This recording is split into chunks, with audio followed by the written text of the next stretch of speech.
Ladies and gentlemen, Ark Raiders is annihilating the opposition.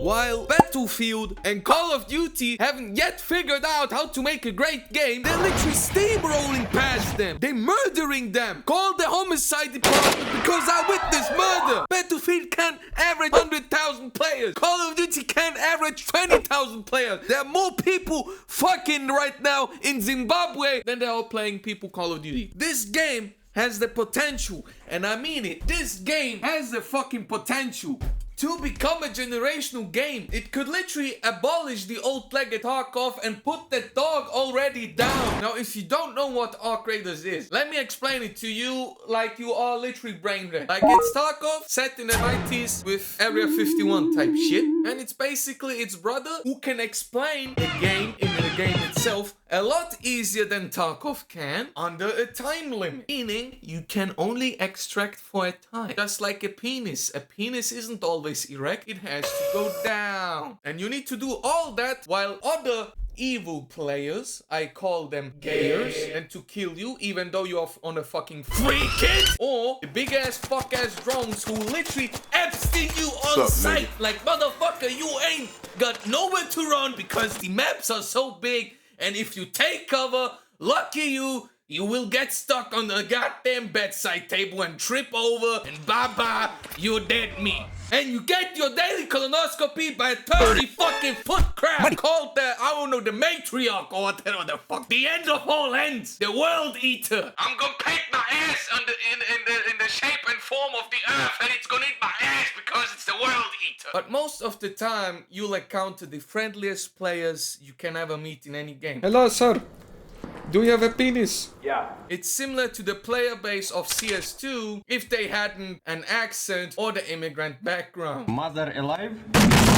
If you play solo, of course. If you play in a group with your 2 or 3 mates, best believe the game does a whole fucking 180. It's kill on sight then. It's O block all over again. Brings me to my next part. Because when you find items, it won't be always weapons or armory or playbook magazines from the 90s where they had the big hairy bush and you could literally fucking disguise their goddamn atomic bomb or a vessel. You'll find plastic parts, metal parts. What can you do with those parts? You can craft. Minecrafting. Yeah, like literally you can craft your own items with the blueprints you found. You can create yourself the fucking shield rechargers, the band-aids. Give your ants AIDS bands. Even if you encounter players, you can craft yourself binoculars.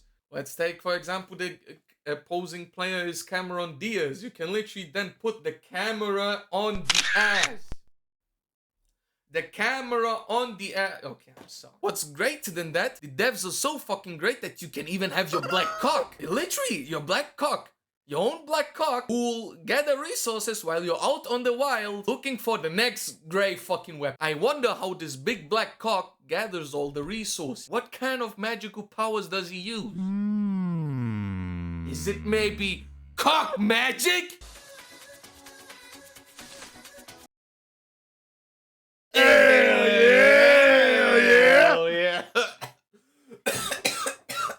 It is literally an amazing game. Like, the scenery is breathtaking. Like, you've got even fucking nuts in this game. Literal nuts.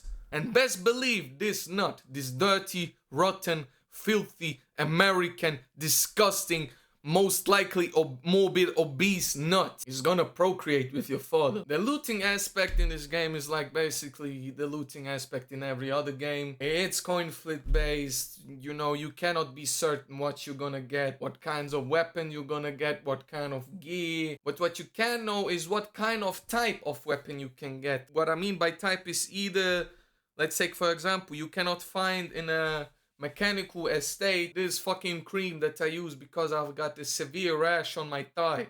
You will find cogwheels and metal parts and such. And if you're really lucky enough, you'll find, as mentioned, blueprints. These will enable you to create better items to help you find off these drones and to commit war crimes on your ops. And if you find one, great success. Oh no, you can't use them. You cannot craft it. Why can't you craft it? Because your workbench hasn't got the level. Okay? Your workbench needs to be a certain level for you to craft. Even though this takes a fuck ton of low drop rate items, to even level up the fucking tables. And then we need ultra legendary items to craft this weapon. Just to get annihilated by a bunch of fucking air clankers while you get stuck somewhere. They can't even find the fucking G spot. Like me. I think it's an unnecessary game mechanic that they put into actually needing to upgrade your workbenches.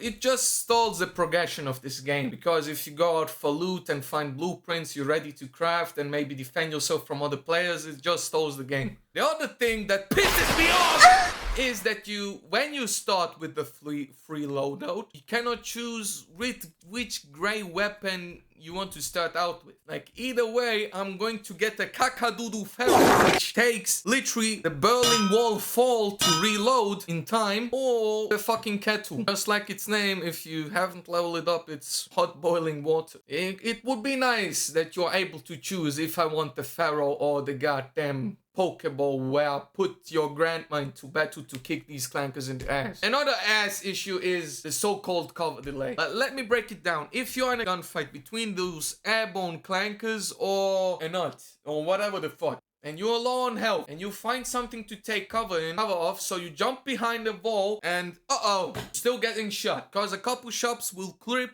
through the solid object, which is an issue of the server, because I think the server reacts slow, whatever. I don't know the technicalities, but it happens. You stun an enemy. But from what I've played now, the game is actually great. Like, it's worth your money. You should download it, give it a try, play those 2 hours, 1 hour and 59 minutes, where you will have fun, best believe. These are just, that I mentioned, just a little minor game tweaks that I don't like about. And I think the game is really beautiful. Like, I love how this is a fresh breath of air in the gaming scene, where you can actually see players working together against the opposition, the clankers, most of the time. That's basically it. I hope the developers actually think of new events, new ideas, how they can develop the game any further, how they keep the ideas fresh, because that's what could make it generational and actually a nice playable new game. Let's live!